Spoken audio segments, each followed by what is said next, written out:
Кыргызстанда уруксаты жок иштеп жүргөн чет элдик жарандардын саны 60 миңге жетиши мүмкүн. Бүгүн жогорку кеңеште тышкы эмгек миграциясы жөнүндө мыйзам долбоору каралды.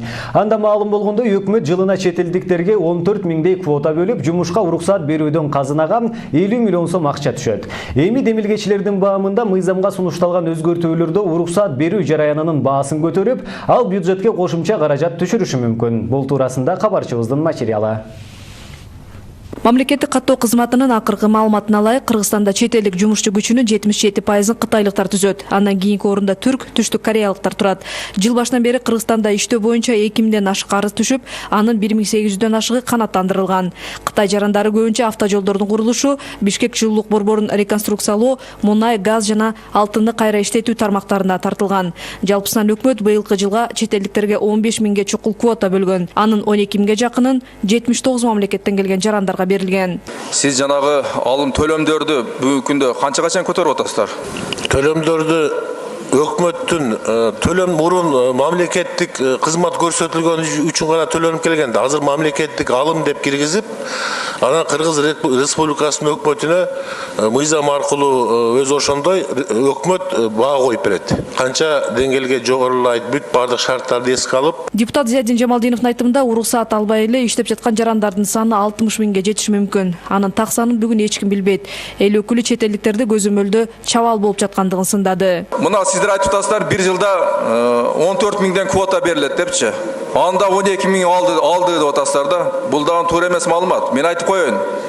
Бүгүнкү күндө азыр сиздерден уруксат албай жүргөн чет элдик жарандар толтура.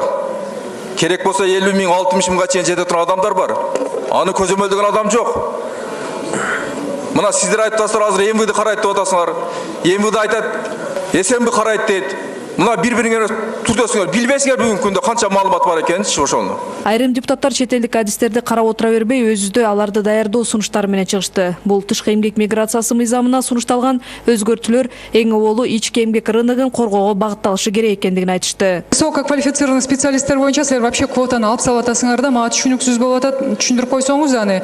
Анан негизи, эгерде маселе болгон болсо, тескерисинче кайра ошондой специалисттерди даярдабайлыбы? Жогорку квалификациялуу адистерди боюнча чындыгында конкурс болот экен, бул боюнча көп убакта биздин адистер мындай конкурста өтпөй калган мезгилдери бар экен, анализдер боюнча. Өткөн жылы өкмөт чет элдик жарандарга 14 миң квота бөлсө, 12 миңге жакыны гана алынган. Ушул жылы дагы 14 миңи бөлүнүп, 10 миңи алынгандыгы маалым болду. Жылына чет элдиктерге жумушка уруксат берүүдөн казынага 50 миллион сом акча түшөт. Эгер анын суммасын жогорулатканда, өлкө бюджетине кошумча каражат түшөт эле дешет эл өкүлдөрү. Муну алда качан ошо алып келиш керек эле, өкмөт киргизиш керек эле, ошондо орточо 100 миллиондон түшкөн болсо дагы бул канча мектеп, бала бакчанын курулушуна салым болмок.